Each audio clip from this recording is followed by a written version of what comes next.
Yo, can you guys see me? My internet shut off, man. We had I think we had all the air conditioners and my um in the house turned on and everything, like the whole electricity just turned off. So yeah, dude, I got clapped. My internet shut off. My internet went off and I just like everything just turned off, man. It sucks so bad. Sorry, I didn't mean for that to happen, man. My internet just completely shut off. Like it sucks so bad. Damn, got super clapped, man. So I hope everybody that was back on the previous stream, nice. I got knocked. Yeah, dude. I don't know what happened, man. All of our internet, all our electricity went out. So everything got shut off. Our air conditioning, our TV, our Wi-Fi. It just started picking back up right now. So that's why I just got back on. So, officially back on with everybody just to, hang out and stuff. Does anybody remember what that one guy? I know somebody gave me a super chat. I don't know how to look at all the super chats that I've gotten before. Because I know one of them asked for GME. Somebody who gave me a super chat, and somebody else asked for another one that and then they also gave like $2. So if he's in here, I really hope you're in here, bro. So I can do your request, man. I'm sorry about that. Baba puts. I don't know, man. I haven't looked at Alibaba in a while, honestly. But it's basically going to crap, right? Is it going to crap? This is why I trust my younger self, man. Look at that. I mean, this is why I trust my past self. Look at that.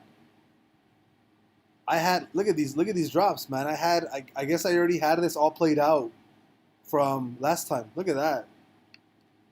Oh man, look at that, dude. Nice drop. We didn't actually close that gap, but created a gap here, gap. Look at that. Oh, dude, look at that. Boom. 186. Look at that. We actually closed under at one point. That sucks. But I actually think from here, because we actually started recovering a little bit, I don't know if Baba Puts will actually print this week. It looks like for Baba, we might actually... It looks like for Alibaba, it might actually keep for the weekly. What does a weekly look like? Weekly looks like... weekly still looks pretty... The weekly looks pretty bearish. Monthly looks... Yeah, monthly looks bearish too. This is for July? July, August. I don't know. I think for right now, I don't know. I think you would have to wait for a retrace on Alibaba, I think. I think for Alibaba, if you want to get into it, I'd say first probably wait to see if it fills this gap, like at 212, 215, and I'd probably buying puts out here for like a month out and expecting it to drop again. I don't know if it's actually going to keep going lower than here. I mean, it already did everything that I wanted it to. What does a weekly look like? Weekly, what is the next spot of... What's the next support?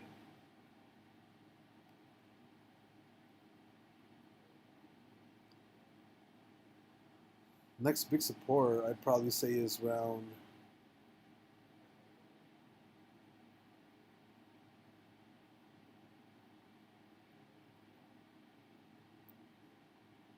I'd have to go with the next big support is 182 for Alibaba. Like right here. Yeah, I'd say the next big support is 182 for Alibaba. I think that might be where we might go again. I mean, I guess the last time I did this, I already knew that it was going to go down here, but yeah, I mean, if I had to, we might come back to this level. I think. I think if anything, it might keep going back lower. I'll take all this off because I don't need these arrows anymore. But I mean, there's so many gaps going on right now. There's so many things going on with China. I don't think Alibaba puts are a bad idea. But if I were to actually buy puts on Alibaba, I'd probably wait for for a close on the gap right here. So I'd probably wait for a close on the gap, probably buy puts there. You might see Alibaba run a little bit higher to 215, but for the most part, I would probably say, depending on TA, it might do something like this. You might see a run back up here, retest 215 resistance, and then drop all the way down. But again, all Chinese stocks are super weird right now, and Alibaba creating all these gaps definitely doesn't make me all that happy. But just seeing this big gap right here, I'd say that it has a strong chance of coming back down. But Alibaba's weird. I don't know if Alibaba or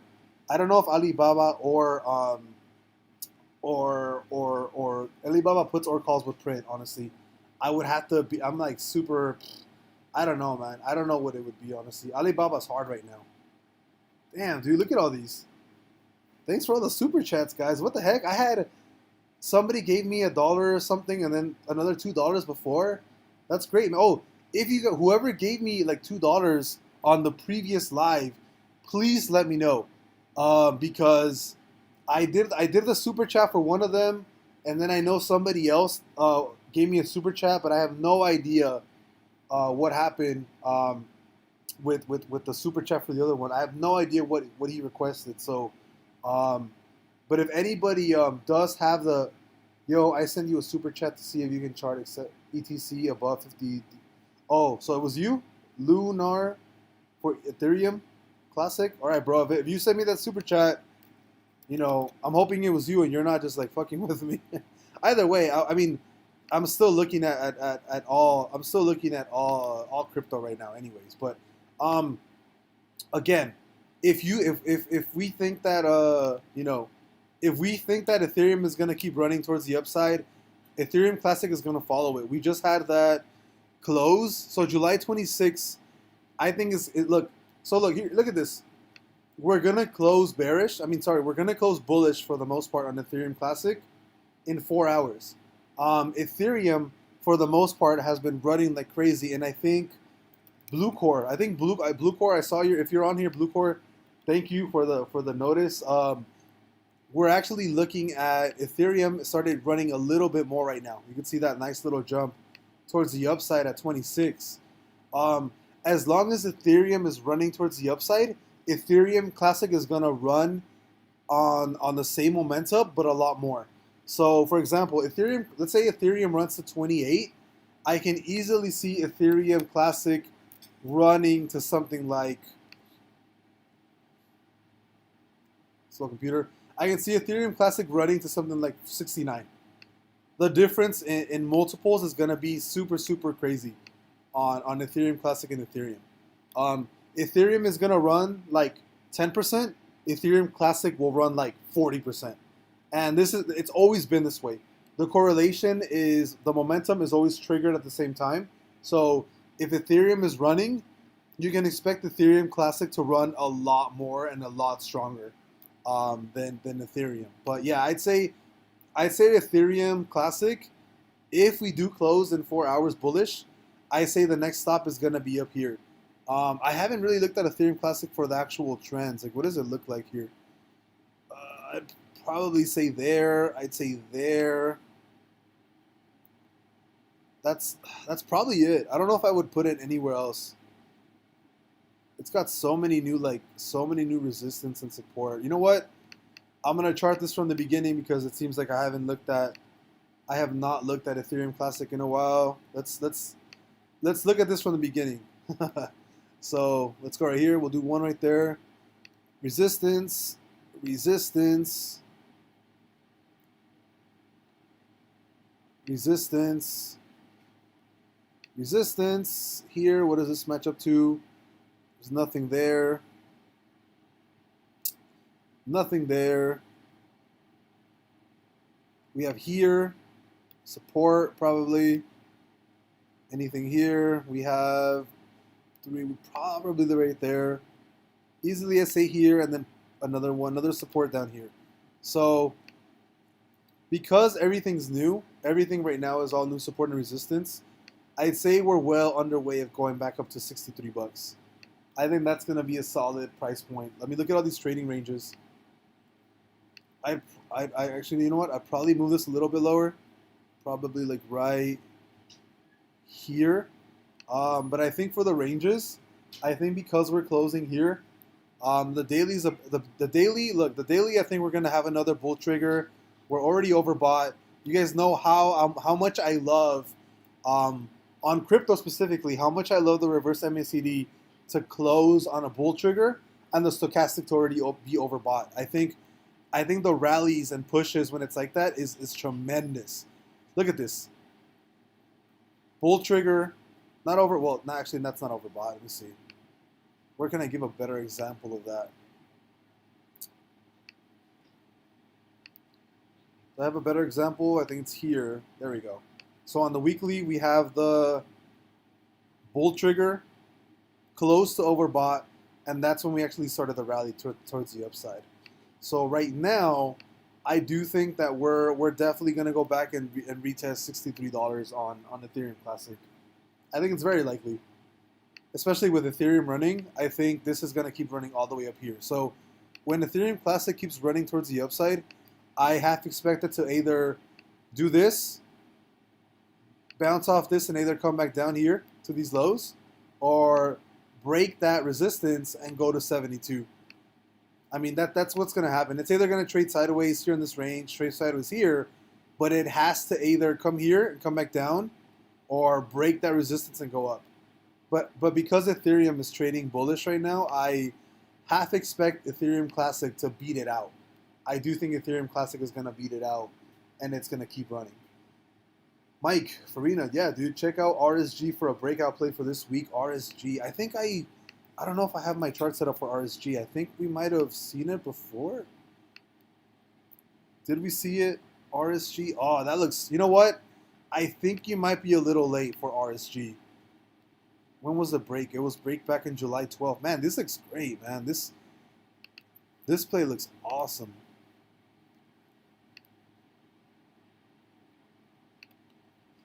Actually, you know what? Yeah, I think we still have a lot of upside. You got a lot of upsides for RSG. So immediately you have your trigger right there, but you have your first take profit forecast.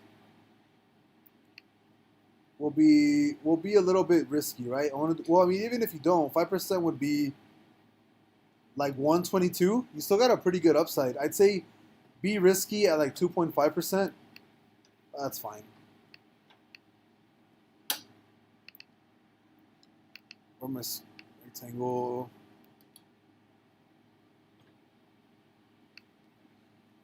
Yeah, I'd say like right there. First take profit, second take profit. I mean, honestly, it looks like it's gonna keep running towards the upside. What happens when it breaks relative highs? So relative high back here it runs for what, 1, 2, 3, maybe 4 months. It broke highs 1, 2, 3. I'd say it keeps running for another 2 weeks or so. That definitely looks like it can still keep running for like 2 weeks. Breaks. Let me see. Broke relative high. Ran 1, 2, 3, 4, 5, 6 months. 6 weeks. Broke relative high. 1, 2, 3, 4. Yeah, I mean, I'd say you have a really good shot at least 125 hitting. Even right now, if you bought like calls for 125 like 2 weeks out, they might actually get hit. Honestly, what would actually be the profit on these?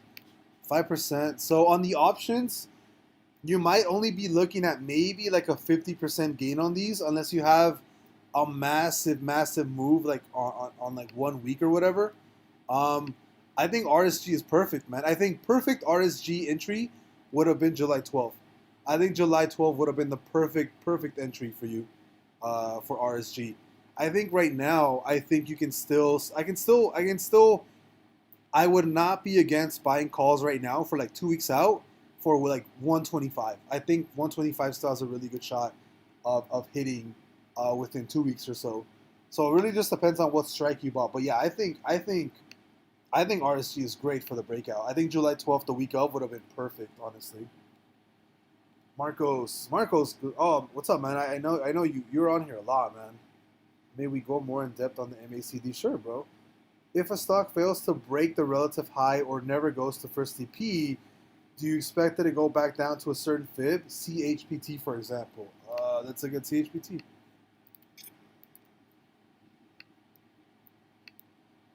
I think I might have this set up. Yeah. Oh wow, that's a big boy drop there.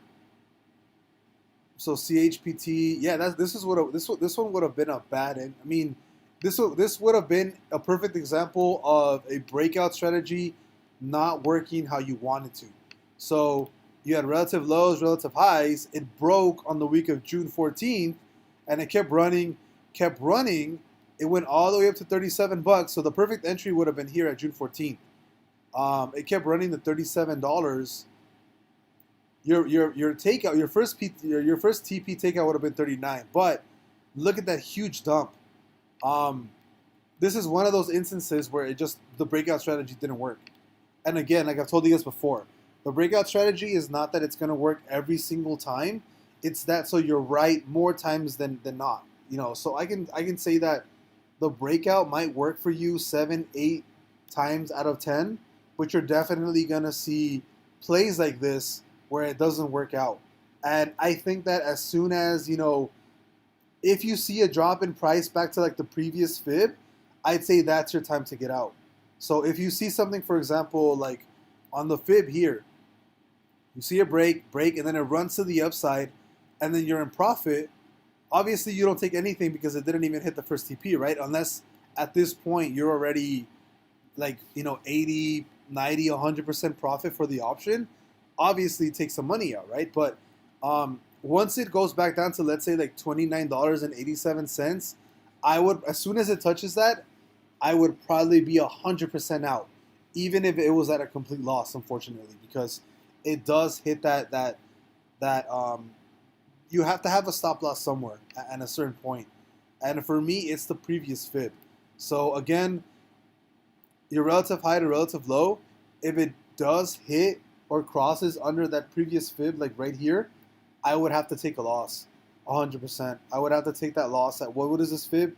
7 something, like 786, which would be a 29.87 for a charge point. So as soon as it hits 29.87 on charge point, I would be closing every single position that I have for CHPT, 100%. And it sucks, but like I said, sometimes the breakout strategy doesn't work, and it really depends on a bunch of stuff. You might have gotten some really bad news on charge point back here on June 28th. That's what would have caused this drop. But yeah, my stop loss would have been right here. My stop loss would have been right here. That very first fib under the relative high. I would have probably taken everything out here at 29.74. Unfortunately, that sucks, but that's where I would have taken everything out. That's just where my stop loss is. It just depends on what you're willing to risk, really. But yeah, may we go more in depth on the MACD? So, Marcos, do you want to do the MACD or you want to do my MACD? Because the MACD and the reverse MACD are two completely different things. I can go into the regular MACD. So I can do like the regular MACD.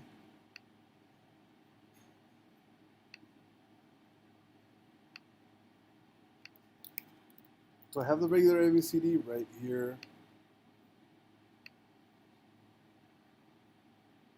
So for a regular MACD, or do you want me to do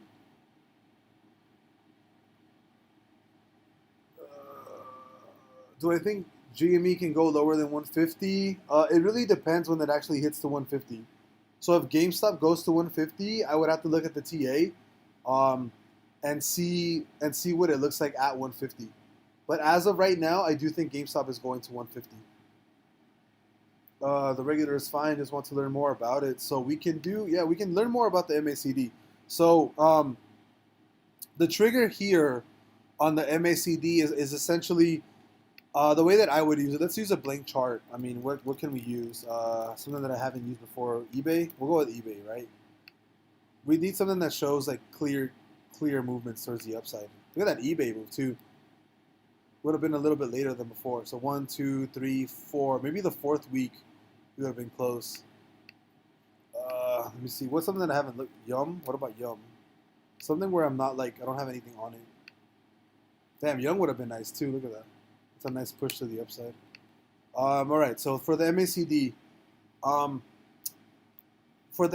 generally, I don't like using the preset. So what is this preset right now? It's 12, slowing 26, signaling smooth 9, slowing 26, fast link 12. I think for fast link, I would use 13.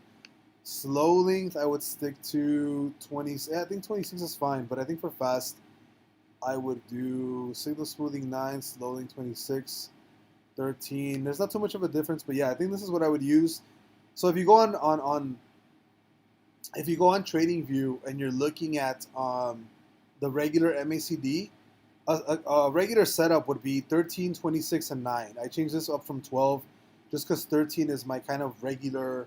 It's more of you have to do it based off of trading days and not actual like week like trading days of the week, because there's 7 days of the week, but there's only 5 trading days in a week. So if you're looking at customizing this, you would do probably like, actually, yeah, 14 would probably be a better idea. 10 would be a full 2 weeks of trading. So we'll go with 10, right? There's not too much of a difference, honestly, but we can go with that. So, for example, the easiest way that I can kind of explain to use the MACD is really looking at down here. It's really looking at the actual triggers, right? So as soon as the MACD, like for example, we see starting the MACD, when it starts creating these dark candles right here, it means that it's essentially very, very, very strong bearish, right? So bear, stronger bear, stronger bear, strong bear, stronger bear. And then when you start seeing these light candles right here, that's when it's giving you a signal of like, hey, we're no longer bear, we're a weakened bear. So it's just to show you that the signs here are actually that bear momentum is weakening, right? And you can clearly see that here. What happened on the last trigger of the month? We actually had our strongest month right here on the bear side was that full red candle, the biggest one. For the actual weekend, that's when you started seeing a weakened bear right here, when we started closing bullish. So me personally, if I was actually trading on the monthly, I would not gotten into to Yum until 107, which is the actual close on the month, an actual bear close on the month. And then we actually have this blue line above the red line down here. So which is essentially just the MAs. If you wanted to be a little bit more in depth on the weekly, for example, is you would be looking at triggers on the actual upside. So for example here, you see how this green got created? We went above the 0. So look at the 0, right? This is the 0, this is the inter spot between bear and then bullish. See if I can make this a little bit bigger. Let me see if I can I make this bigger? Yeah, I'm trying to make this like way bigger for you guys. So there we go. This would probably explain it a little bit better. You guys can see price up here, but generally you wouldn't enter a trade until you actually see the bear signal come in and you have the MAs above the actual 0 point. So 0 point is right here. And you wouldn't actually get into Yum, for example, like down here, you would not get into Yum over here because the MAs are still below the 0 mark. You would only be looking for sells at this point. So right here, you would look for a sell right here. And what happened to price, right? So you would look for a sell right here because guess what? Red line crossed over blue. The MAs are under the 0 point, and we actually created the weekly. We closed it. So you would have gotten at 88 and you would have ridden it all the way down to like 54 bucks, probably somewhere here. So again, you're only looking at the MACD for buys when you have the 50 MAs above the 0 line and you have an actual trigger close on the upside. So you would have more than likely gotten into this trade right here back on April 5th, 2021. Because guess what? Because the MAs are on top. The blue line is above the red, and you have that close bullish right here above the 0. And you would have probably most likely gotten in at like a price of 114. You would have probably gone in at 114, and maybe written this up to like 122, one something. But again, uh, the MACD is relatively simple to understand. If you want to do something easier, I recommend something like an MACD strategy where it's already kind of pre-built. So MACD strategy might be a little bit different. Actually, let me get rid of this first. Something like an MACD strategy might be able to help you out a little bit better. MACD strategy right there.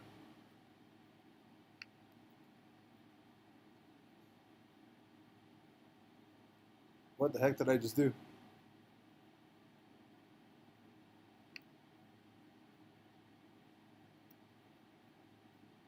Here we go. So the MACD strategy is more of like letting you know. I don't like using the MACD strategy just because it's not like exact.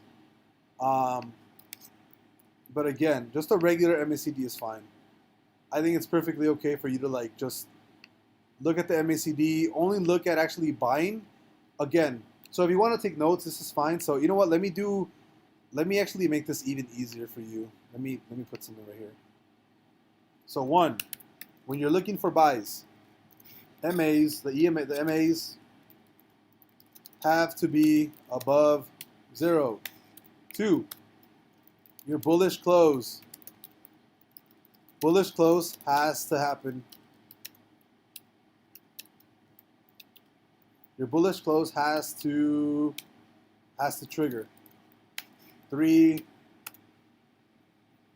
blue line, to make it easier for you guys. They're called moving averages, but I'll do it easier. So blue line above red line. We'll do like 16 to make it easier. So this should be pretty easy to understand. You have to have these confluences underway to actually have everything set up for you. 50. Actually, this should be closed. Should be closed style. 200. There we go. That should be good. So an easy way to do this is to have these confluences. So your MAs, number one, have to be above the 0 trigger. Can I actually add anything? Can I add another line of the 0 trigger? Seconds, hours, ranges, inputs, same as chart, close EMA. So this doesn't actually give you anywhere to set up. I mean, I think you can possibly just kind of set it up on the 0 yourself. So let's do the 0. Boom, there we go. At least this way, it's easier for you to tell what to do, and it's always going to be stuck on the 0. You see the daily? 0, yeah, this is perfect. So let me put it easier, right? Now that you actually have that 0 line. So as long as your MAs, as long as these lines are above this 0, you're looking for buys. If these MAs are under the 0, you're only looking for sells. So MAs above, looking for buys. These MAs below the 0 line, you're looking for sells. Once this MA, for example, right here, look at that. Once this blue line crosses this red line and you have a close, you would only be looking for buys. So you would actually be buying this candle right here. You would 100% be buying this candle. This is a perfect example of what you should be doing. And also, if you can have your MAs in line in your actual chart, an even bigger confluence is if the 50 is over the 200. Here, this is the 50 MA right there. That's the 50 MA. So 50 MA.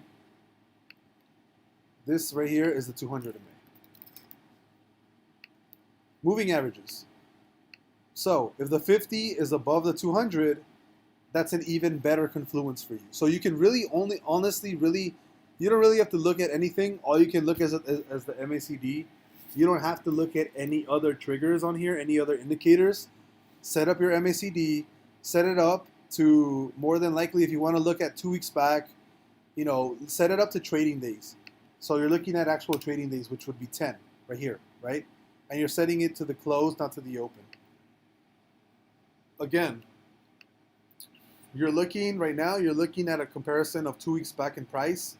You're looking at the blue to be over the red. You're looking at the MAs to be above the 0. And you're looking for this little green candle to actually close. So 100%, this would indicate a perfect buy-in right now. You would be buying this candle all day long. And on the reverse side of this, whoops, if you want to short a position, right? If you want to short something, you're only going to be looking at, so you're only going to be looking at your MAs under the 0 level.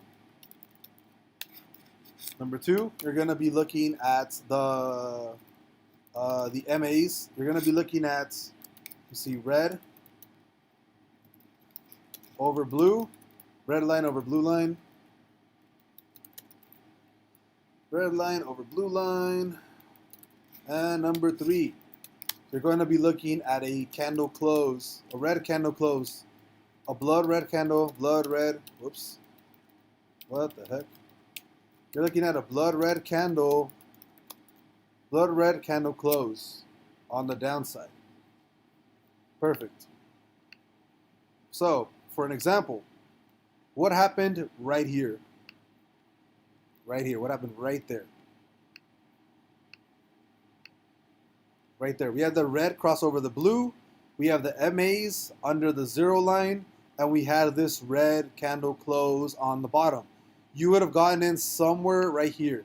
If you were shorting, you would have gotten in somewhere on this price range right here. Somewhere between like 86 and 92. You could have easily written this down all the way down to 57, depending on previous, like where it can actually like run to, right? 57,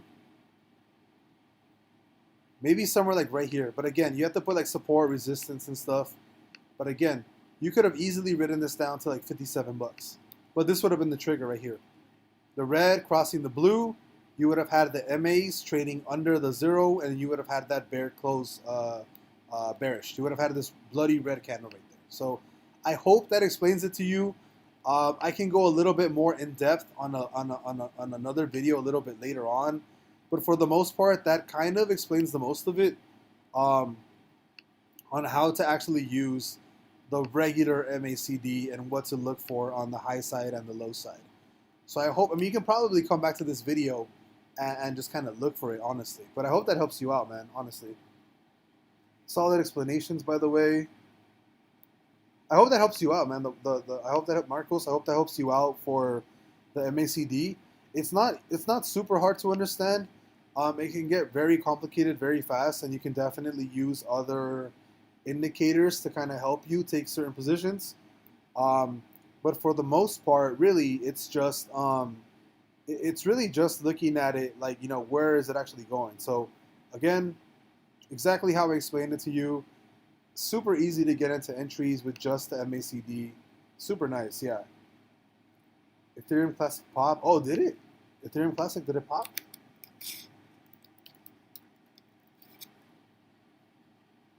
What happened?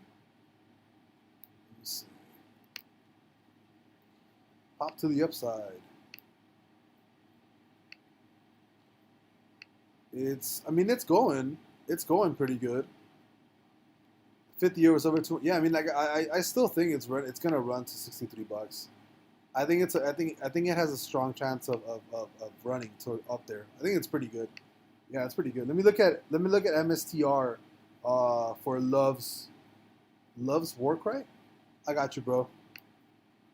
MSTR is MSTR. Sorry, MSTR. Oh, MicroStrategy. MicroStrategy is what is it called?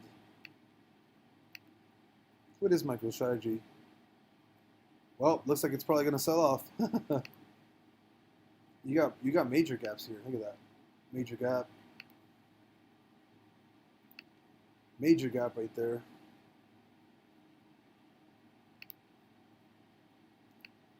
This makes me think that there's going to be more gaps on the weekly. Whoops, I didn't need that.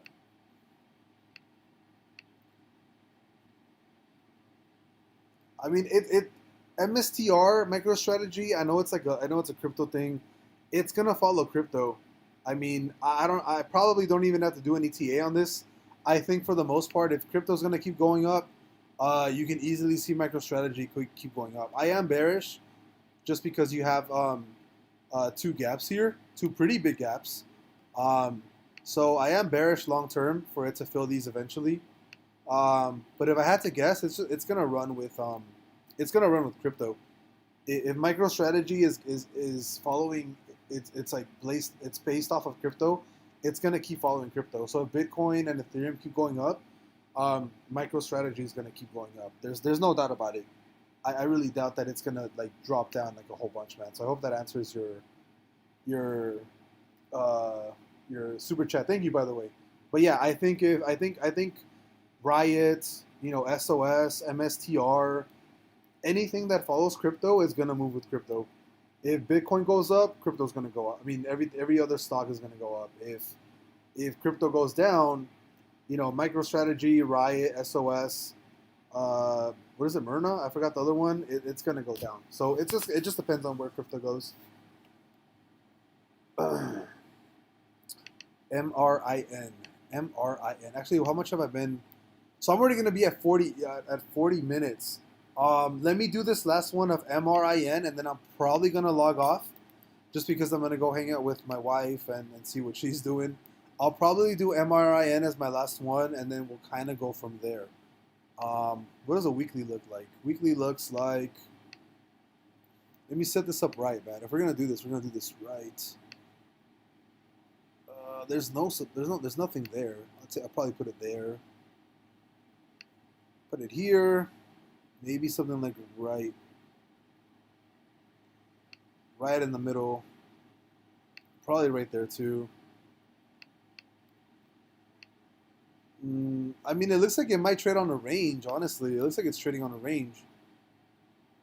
So the monthly looks like it might be a little bearish. Weekly looks bearish. The day looks like it's a little strong to the upside. This one's kind of hard, honestly. Such a huge gap here between 17 and like $8. I mean, if I had to take a quick guess, I'd probably say that it's gonna go down. There's a stronger chance of it running back down to like. I think it already peaked up here. I think it might trade sideways like this, but I think for the most part we're probably gonna see a 470 soon. I think that's what it looks like. You might see a nice break here, and if it does break, then you might see $17 again. I just don't see a lot of momentum for MRIN right now. I think it's going down. I think we might see it might trade on a sideways pattern, or it might just come back down to 4 something. I think that's what's going to happen. I don't really need to look at this all that much to kind of tell that it's on a downward trajectory right now. Like, I think it's going to go down. Sucks. It sucks, but I think it's going to go down. Let me see.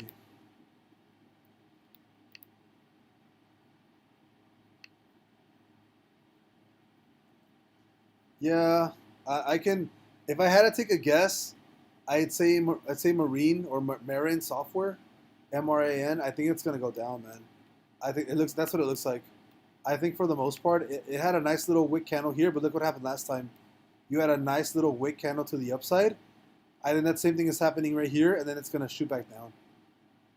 I think the same thing is going on. We had that trigger again, another little push to the upside. I think what's happening here already happened at the week of July 21st. So I think you just had peaks at $9.58 back here, and I think it's going to be another drop down to the upside. So if I had to guess, what was the last drop? It was from here down to what? It dropped $5.74, about a 48% drop in 6 days. I'd say we do the same thing here. So 6 days, like a 48% drop? I mean, look at that. It looks perfect, honestly, where the last support was here. So I'll take this one off to make it clearer. But if we do the same thing from here to here, it's basically going to go back and touch that support at 474. So I would not be surprised to see this stock in the next 2 weeks under $5. I would not be surprised at all. It looks like that's what's going to happen. It looks like we might go down to under $5. So with that being said, thank you, everybody. Polo G. So I do think Bitcoin still has a chance of dropping hard, but it just depends on what's happening right now. I mean, like I said, I think Ethereum, Bitcoin could definitely run up to the upside. But I still think there's a chance that it can drop back down to like 20K, 26K, 20K. But it all depends on confirmation. And again, as of right now, the only confirmation for me is that Bitcoin is gonna go to 45, and Ethereum is going to like 28 or something. As far as confirmation, but long term, it really depends on how August closes for me. If August closes bear neutral, I think the drop for Bitcoin is done. I think it's already over, and I think we're gonna keep running to the upside. If Bitcoin closes bullish, I think it's gonna be amazing. I think we're running hard. But if Bitcoin decides to close full bear for the month of August, we're gonna crash hard. And I'm telling you, I think we're going down to 25, 20K if August closes bear for Bitcoin. Um, but yeah, just ending thoughts. Thank you guys, everybody, so much. I know the first live that I went to, when I went on, I know my internet went out, and thank you to everybody that came on the second live. Super awesome for you guys to come on the second time. Thank you everybody for the super chats. Super grateful to all of you guys. Keep you guys. I'll try to go live, maybe twice a week now. I'm gonna try to. But thank you guys for all the support, all the help. Give a like to this video. Share it, or share my YouTube channel with whoever you think will actually like watching it. But have a great weekend, guys. Appreciate everybody coming on, and have a wonderful weekend for the rest of the weekend. Have a great weekend, guys. Appreciate everybody coming on, and I hope you guys have a great day. Bye bye.